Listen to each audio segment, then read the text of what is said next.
email.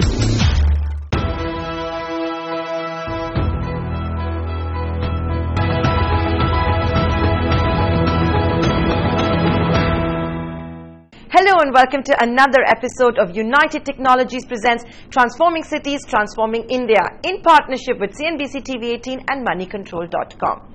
Air transport world over has been one of the fastest growing economic sectors.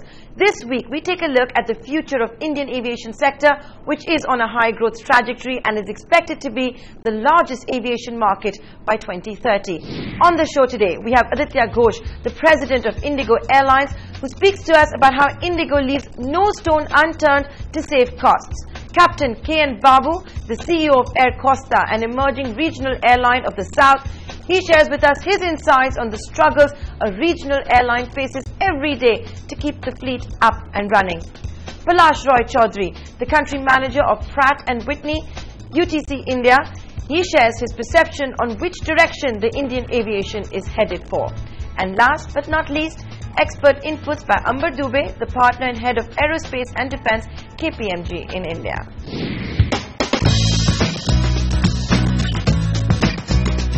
The social fabric of India is changing.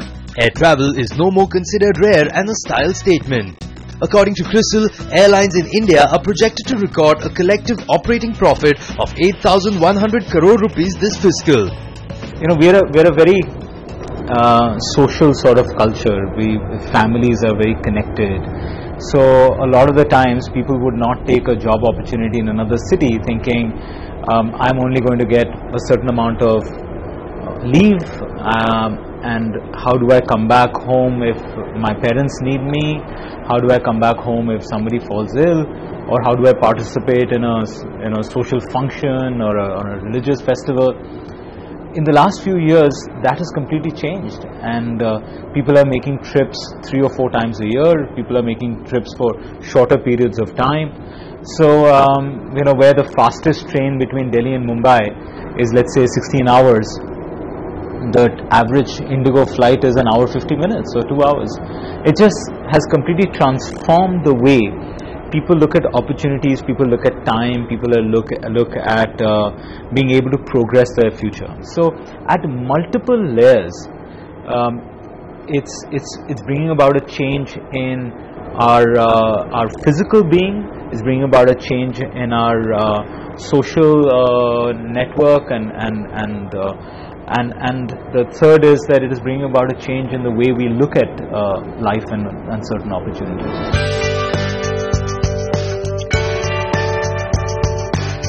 Indigo offers 627 flights connecting 38 destinations every day. Its on-time performance is one of the best in India. One wonders how all of this is possible in spite of the fact that Indigo's airfares are lowest in most sectors. In the airline business, weight means fuel burn, right? So airlines like Indigo, or for that matter many of the world's most efficient and well-run airlines, will constantly make efforts to make their plane lighter, to reduce their carbon footprint, to reduce their emissions. So then in 2011, when the Airbus A320neo got announced, with new engines from Pratt & Whitney, which is part of the UTC group, which is the geared turbofan engines. We were the first airline in the world to immediately go and order those airplanes. The airplane gets announced in December of 2010, and within 6 weeks we went and ordered 180 Neos, and that's because this geared turbofan engine from Pratt is expected to bring down fuel burn by almost 15%, depending on the stage length of the flight. Now in our business, where we are all fighting for that 1% fuel saving or 2% fuel saving, 13 to 15% fuel saving on every flight you fly is just a paradigm shift. It costs money. It takes foresight and forethought, and remember that we ordered these 180 airplanes in 2011 when the world was going through one of its deepest economic crisis. But we were able to see that, if we can make this investment today, and if we can go and grab some of these engines today, these are the kind of things, these are the kind of technological advancements which will help us reduce our fuel burn, which will help us create efficiency over a long period of time. When you're dealing with a commodity like jet fuel, which is where the prices usually keep rising up over a period of time, and we are able to burn less fuel, that means we are spending less on fuel. And if we are spending less on fuel, our cost starts coming down. And if our cost starts coming down, it allows us to constantly deliver lower fares to the customer, which cycles back to that original thing of having more and more people fly us. Government agencies have projected that around 500 airports in all, both brownfield and greenfield, would be required by the year 2020. The private sector is sought to be involved in a big way through different PPP models. Will substantial involvement of the state in terms of financing, concessional land allotment, tax holidays and other incentives be enough? There should be low-cost airports both in big cities and smaller cities. Because the ultimate cost of air travel needs to come down so that more and more people can fly. Very few people realize that a large, substantial part of the cost of travel between, let's say, Delhi and Mumbai or Delhi and Bangalore or any of these metro cities is the amount of fees and charges that we give to airports. But I don't blame them, because they have built up these massive airports and they have to recover that cost. So if that be so, then if we can create secondary airports, and if we can create airports where people can come in and take a flight much quicker, maybe they don't spend enough time in retail and shopping and things like that, but it's a very efficient airport, then that brings the cost of that airport down and cost of that ultimately the air travel down. And once that starts happening in bigger cities, that model can be easily replicated into smaller cities as well. I would suggest that we should not underestimate the potential that is there in these somewhat smaller cities, and continue to invest in better runways, better air traffic management, a clean, efficient, low-cost terminal, so that more people can fly out of there. You cannot have a double-digit GDP growth without air travel. You cannot have double-digit GDP growth without goods and services moving at a very, very fast pace. So, as my constant guidance is that we have to keep chasing that every small $1 idea and build it up to where we can create a more sustainable and efficient environment. Well, that was Aditya Ghosh, the president of Indigo Airlines, telling us how low-cost airlines cut costs at every possible juncture to remain in the green. On that note, it's time for a short break. On the other side of this break, we meet with Captain K.N. Babu of Air Costa, who tells us how and why regional airlines will flourish in India. Stay tuned. Aviation is so driven by policy and regulatory reforms that if the current Modi government just tweaks the policies and procedures and gives the right policy push and taxation support, we could have a zooming of the traffic. Just last year itself we have grown at 12.5%, whereas the year previous to that we grew at just about 4 to 5%. So there is a huge potential. There is still a huge population of India which has still not seen the insides of an aircraft, and just the middle class of India itself is about 350 million people, and you can just do a simple mathematics that if those 300 million people just fly once in a year, booking the tickets in advance, buying it at maybe 900,000 rupees or 2,000 rupees in those flash sales, and fly just once, we'll have 300 million domestic tickets sold. How many tickets did we sell last year? Just about 69-70 million. So 70 million and 300 million, that's the gap between the potential and the actual.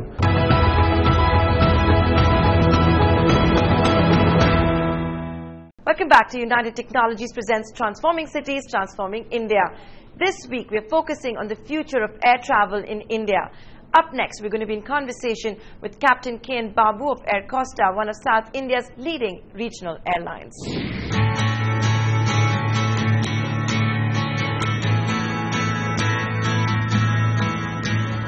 With air travel becoming a popular choice in the Tier 2 and Tier 3 cities in India, the regional aviation space promises to be a lucrative potential. Air Costa, a regional airline based in Vijayawada, Andhra Pradesh, is one fine example.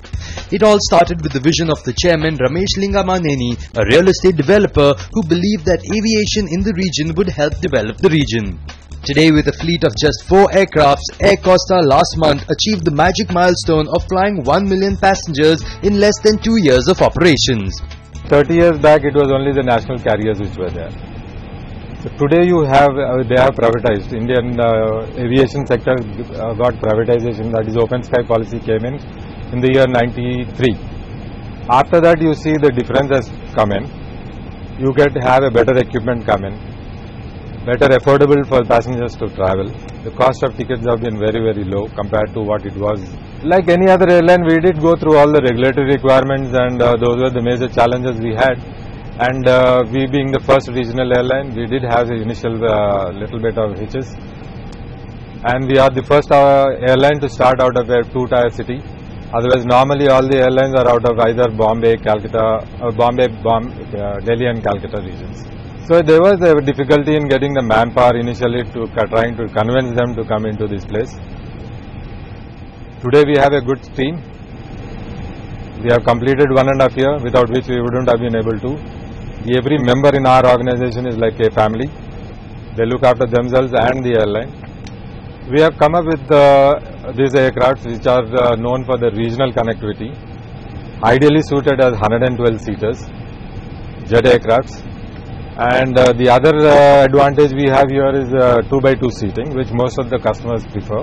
And comfort levels, we are as good as any other aircraft. We are trying to do whatever is possible to cut down the cost, right from fuel to manpower, the other day-to-day operational requirements. We go through every month, strategy comes up, and then we have a strategy planner who looks into the whole thing and then gets back to the operations saying that we will have to cut down and wherever possibilities we have.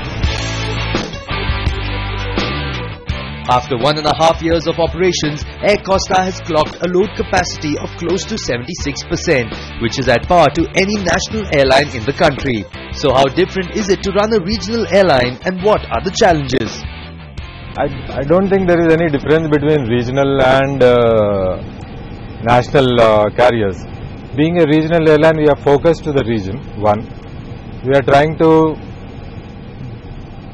develop the region first. And then the region is now connected to the other metros. That was what our vision and plan. 2-tier cities connecting to the metros, and which we are doing. And I see that is the development now for the regional airlines. Every region, all the 4 regions, if they have a regional airline set up, like what we see in the south, the regions do develop. Running a regional airline has its own challenges. The government, both at the centre as well as at the state, has to be supportive enough to nurture regional setups. We are projecting our requirements to the ministry. Every time whenever we have a meeting, we do project our requirements. And the ministry is trying his level best to get the things down to get ATF into that 1% or 2% taxes. If ATF is reduced and we have a better policy, naturally more players will come in. Today, most of the 2-tier and 3-tier cities are getting a boost from the government for setting up good businesses out there. What now Andhra Pradesh has reduced the tax to 1%, so it is giving us quite a good leverage on the operations of the day-to-day aircraft. A regional airline should grow over a period of time, should grow into a national airline. Otherwise, they get saturated into small areas. You will not be able to grow in the region part of it because of the rules and regulations which the government of India has put in. Or the government of India has to change the rules and regulations for a regional airline to go into a national airline. Yeah, we have plans for expanding. We have already in the process of getting the Pan-India permit. So most probably, let's see, as soon as the regulatory authority clears us for Pan-India, we will go in for Pan-India. And by 2016, we will have about 10 aircrafts. Tomorrow, with the new aviation policy coming in, I think we will be able to do what the national airlines are doing. Only difference maybe we may not be able to operate between 2 metros. So without aviation, a region to grow will be very difficult today. That's the fastest mode of transport for any company or any industry to come into any region. So I feel the next 10 years is going to be a robust growth for regions, and aviation will grow at a much faster pace than what it has grown in the last 5 to 10 years. It's time for another break here on Transforming Cities, Transforming India. On the other side, CNBC TV18 Sumit Lakhutia will be in conversation with Palash Rao Chaudhary, the country manager of Pratt & Whitney, UTC India. He shares his views on how the revolutionary Pratt & Whitney engines will impact the future of air travel. We'll be right back. If we have more and more regional airports, we'll have point-to-point connectivity subject to getting adequate traffic, and that may take the load off the metro airports. But at the same time, as traffic in these regional airports grows and people will from those small locations need to connect to other parts of the country and to the world, in that case they anyway will have to come to the metro hub. So it's actually a win-win for both the regional airport and the metro airports.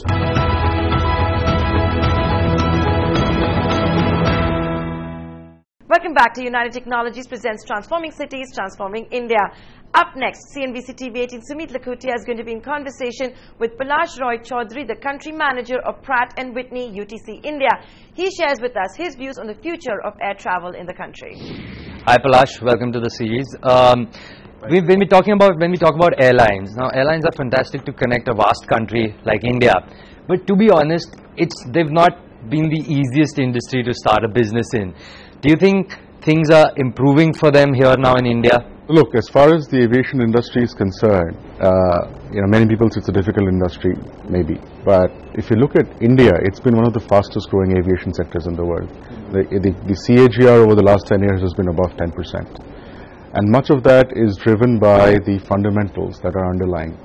Urbanization, middle class growth, growth in the economy, migratory workforce, demographic dividends, advent of low-cost airlines. Now, these are all driving the growth in aviation. So, I see a significant amount of potential. While there have been a couple of airlines which have unfortunately not done well, it's not stopping new airlines from coming in. Just in the last year, you've seen so many coming in, right from Air Costa to Air Vistara to Air Asia, you name it. If they are all flocking to this market, there must have been a reason for that. And the reason is that despite this growth, less than 2% of Indian population have seen the insides of an aircraft. There's a huge runway in front of us. But so on one end, there are some people who believe that maybe the government should ease a little bit of the regulations, maybe some tax cuts. I mean, even maybe just removing the surcharge on ATF.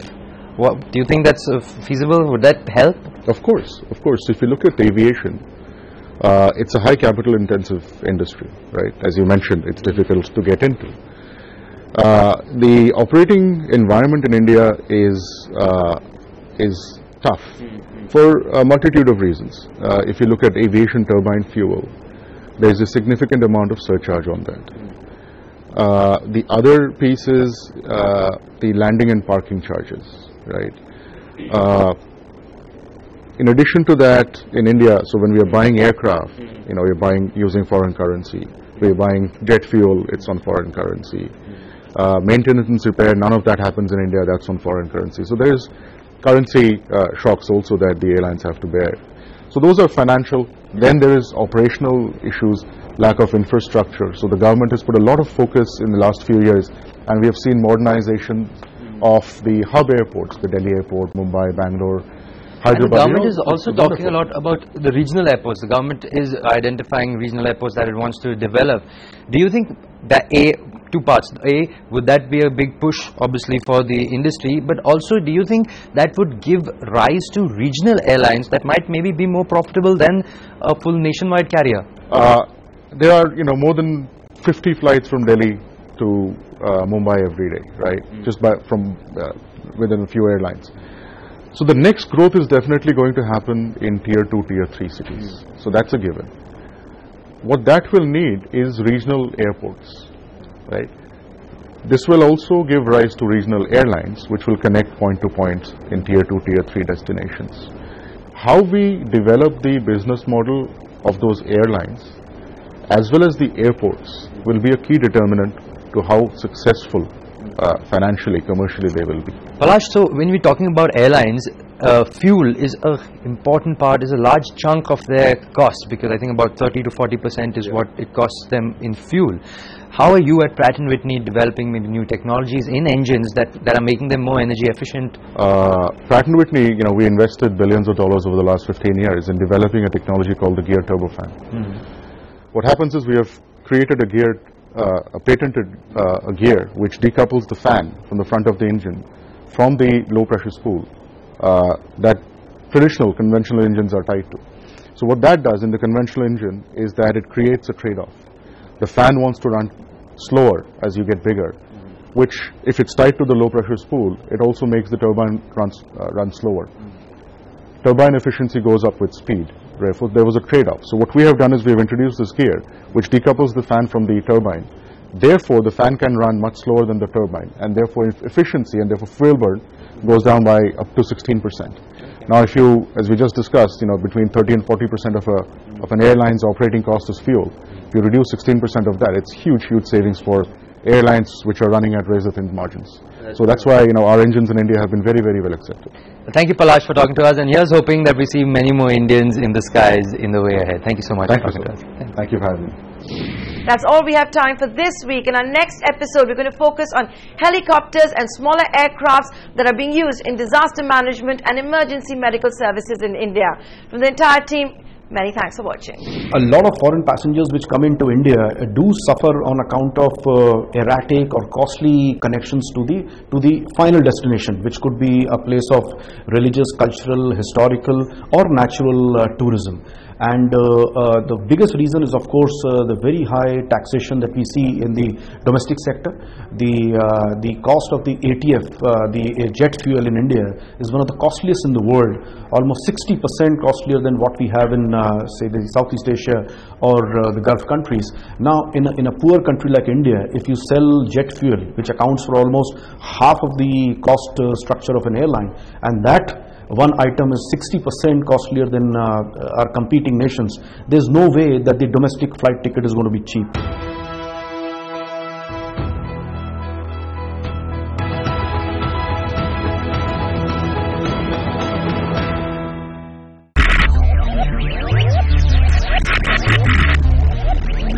Focus, ideate, innovate, enable.